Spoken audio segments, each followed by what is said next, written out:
दूसरा है चित्त। चित्त यानी हमारा मन। क्या हमारा मन हमारे कंट्रोल में है? हमारे मन ने कहा चलो भैया आज छठ ग्राउंड में कथा हो रही, चलो सुनने चलते हैं। अब मन ने कहा तो हम चले आए। अब मन थोड़ी देर बाद डोलने लगा, ये टिकता नहीं है। अब मन कहने लगा अरे अरे अभी तो थोड़ी धूप पड़ रही है, अरे अभी तो थोड़ा। अब मन घूमा तो उठे और जैसे मन ने कहा हम वो करते हैं।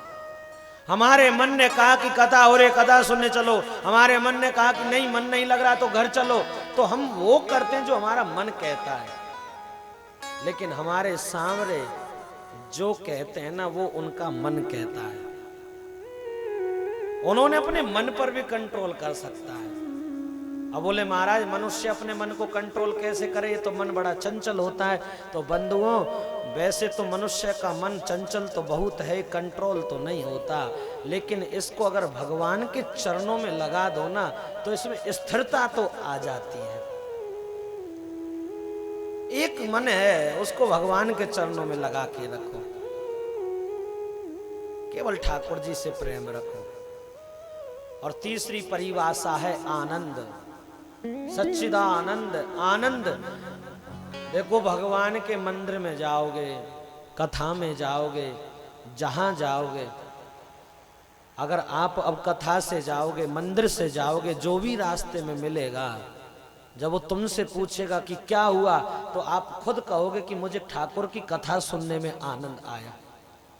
आप वृंदावन से लौट कर आओ, तुम्हें रास्ते में कोई परदेसी मिल जाए, बोले कहां से आए हो, बोले वृंदावन से, बोले बिहारी जी का दर्शन करके बड़ा आनंद आया, कहोगे कि नहीं कहोगे? और एक पुराने भजन की एक लाइन में लिखा भी तो है, मिलता है सच्चा सुख केवल भगवान तुम्हारे चरणों। कहाँ मिलता है? ठाकुर जी के चरणों में। लेकिन आज के कुछ बुद्धिजीवी वो सच्चा सुख अपनी गाड़ी में देखते हैं, कोई नोटों की गड्डी में देखता है, कोई अपने बच्चों में देखता है। लेकिन याद रखना प्यारे, ये सब हमको दुख देने वाले हैं। गाड़ी भी हमको तब तक सुख देती है जब तक वो सही चल रही है, और जब गाड़ी अब आगे गर्मी का टाइम है, आप रोड पर धूप में जा रहे हो, गाड़ी पंचर हो जाए, दूसरा टायर भी पंचर पड़ा है और गर्मी,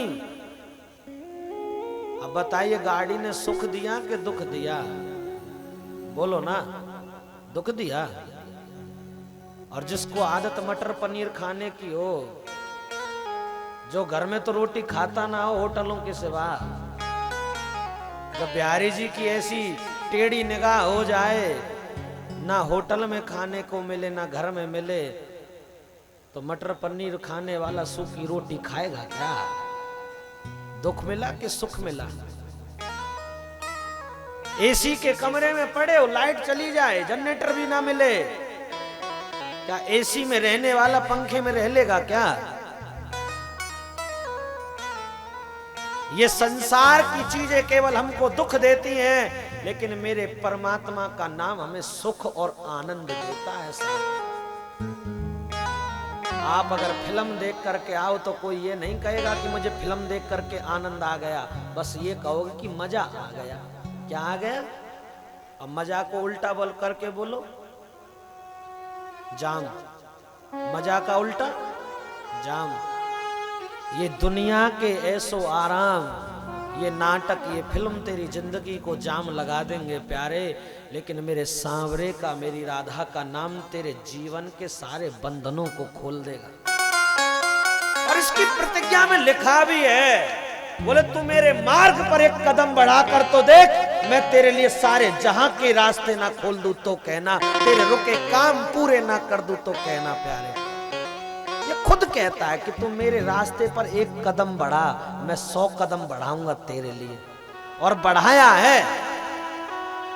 तुम तो अपने घरों से ज्यादा 1 किलोमीटर चल के आए, कोई 500 मीटर चल के आया, कोई फ्लैट से निकल कर आया है, लेकिन मेरे ठाकुर की कथा वृंदावन की भूमि से चलकर आई है और तेरी झोली में तुझे बैठ कर के कथा सुनाने आई है। आज ये छठ घाट का ग्राउंड नहीं है। जब तक मेरे ठाकुर का ये दरबार यहां सजा है, जब तक भागवत यहां विराजमान है, मेरा बांके बिहारी यहां विराजमान है, तो ये कन्हई ग्राम नहीं, ये मेरे ठाकुर का वृंदावन धाम है। और तुम सब उस वृंदावन के ब्रजवासी हो। कोई गोपी है तो कोई ग्वाल है, तुम सब ब्रज के वासी हो प्यारे। क्योंकि 4 प्रकार के ब्रजवासी होते हैं। एक तो ब्रजवासी हो जिसने ब्रज में जन्म लिया हो, एक ब्रजवासी वो जिसने जन्म कहीं और लिया है लेकिन वास कहां करता है, ब्रज में। जन्म लिया गुड़गांव में, घर बना लिया ब्रज में। और तीसरा ब्रजवासी कौन है, जो ना तो वृंदावन में जन्म लिया है, ना वृंदावन में रहता है, लेकिन वह महीने 6 महीने में आता रहता है। एक वो ब्रजवासी है। बोले चौथा ब्रजवासी कौन है महाराज? बोले चौथा ब्रजवासी वो है, ना तो वृंदावन में जन्म लिया है, ना वृंदावन में रहता है, और ना वृंदावन कभी आया है।